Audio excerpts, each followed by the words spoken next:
It's like she takes elements of Bowie. It was almost a direct copy of the riff from Fame. And Slay, whatever, sounds like Fame too. And then there's this little bit of Madonna, kind of holiday-ish, along with, what was the other one that I heard? Damn, I don't remember. But it's strange because the lyrics just don't do it for me. I am impressed with her musical ability, but it's almost like, and Katy Perry also is this ridiculous person that I could never imagine actually buying one of her songs, and yet I have to admit that her Roar of the Lion or Roar of the Tiger, whatever song, is really well done. But it's like, it's this production, and so I've imagined that they have some kind of software that takes like the best elements of, say, like that Donna Summers song. Oh, is it called Revolution? What is it called? Where she sings. It's kind of like a ballad, about hope for the future, and it's almost acoustic sounding. It's not acoustic at all, but there's a very much of a dance rhythm, but more in like a acoustic sort of way. What is the song? But anyway, they rip off these elements of those unforgettable little songs that weren't necessarily hits. I should say mainstream radio hits. But it's like somehow they just find this, they rework it. And Springsteen, that was the other one. It was just like baby, we were born to run. Like, she's like taking elements of that, mixing it up, take a little essence here, a little essence there, and it doesn't sound like copied. I mean, obviously she's got talent, so she can pull it off, but there's something just wrong about the commercialization of all of it. There's just too many people. It's just cheap, and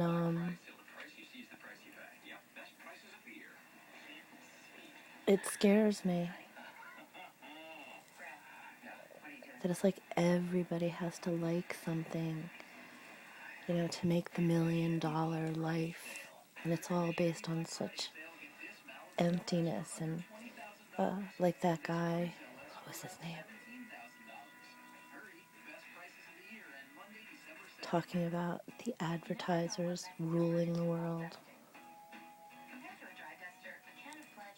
and how this woman who, I guess, it's so much like the email that I sent to Jane. It's pretty fascinating, actually, because she said to someone, a heavy woman in lingerie, something like, what's your excuse? Oh my God, that's exactly what I said to Jane in the email.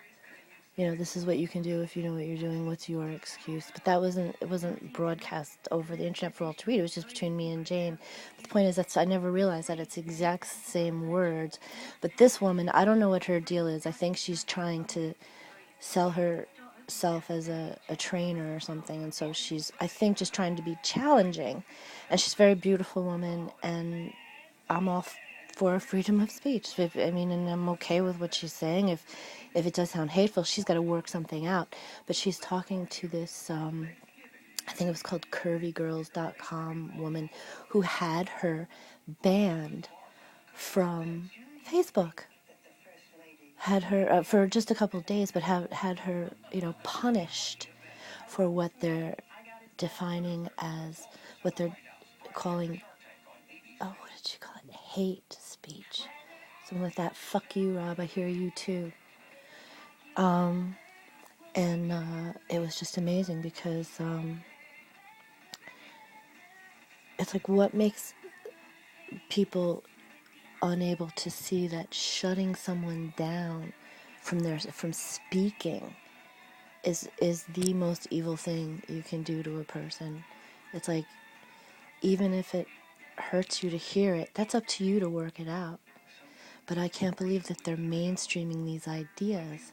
It's all just crowd control stuff, and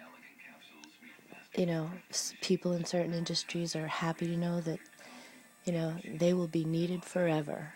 With their, I don't even want to get into it, but it's going to become like a military dictatorship.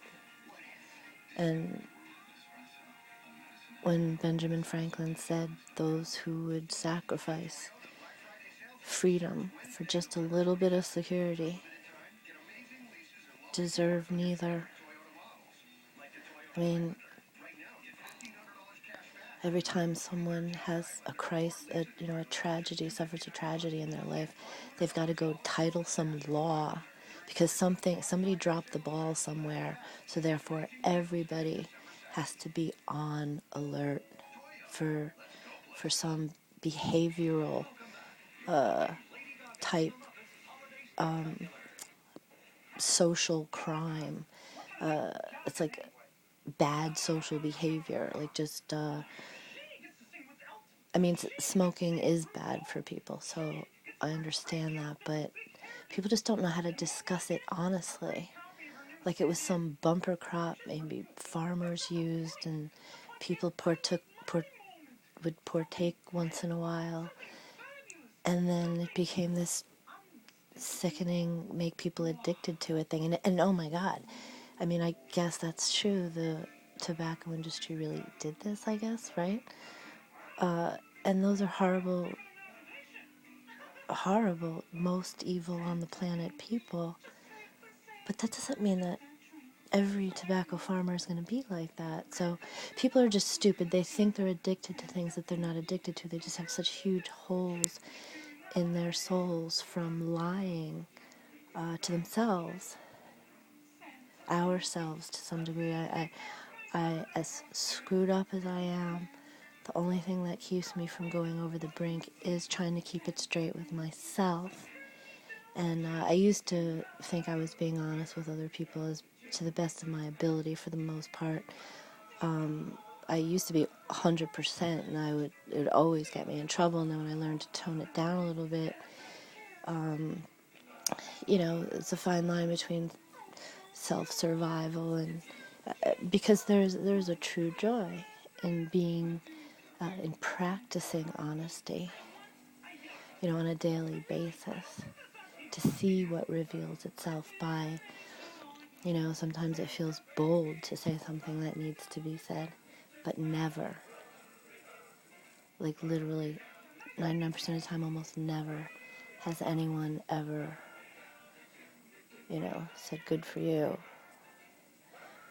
or thanks, or I'm glad you said it, or everybody just takes steps back away from me, further and further and further away from me, to the point where I can even accept that.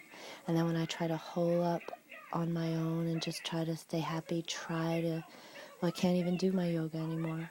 Just do that meditative thing and keep myself healthy in that cycle. I'm not even allowed to do that because the lower you get financially, it's all, almost 100% stems anyway from financial problems. And then when the neighbors start finding you, when you've got like almost zero income coming in, literally zero income coming in, and they're telling you you have to pay $25 for parking there, $50 because your dog got off the leash, or whatever they can come up with. Not because, they might need the money. Everybody needs money. They do these things. They write new laws where people have to be careful if they're seen even with their phone, like moving it from their dashboard over to hand it to someone behind them or something. Like any slight movement, if it serves some authority to say, hey, wait a minute, I want to have a conversation with you. It's an excuse to have a misunderstanding, and misunderstanding has become my middle name. Damn,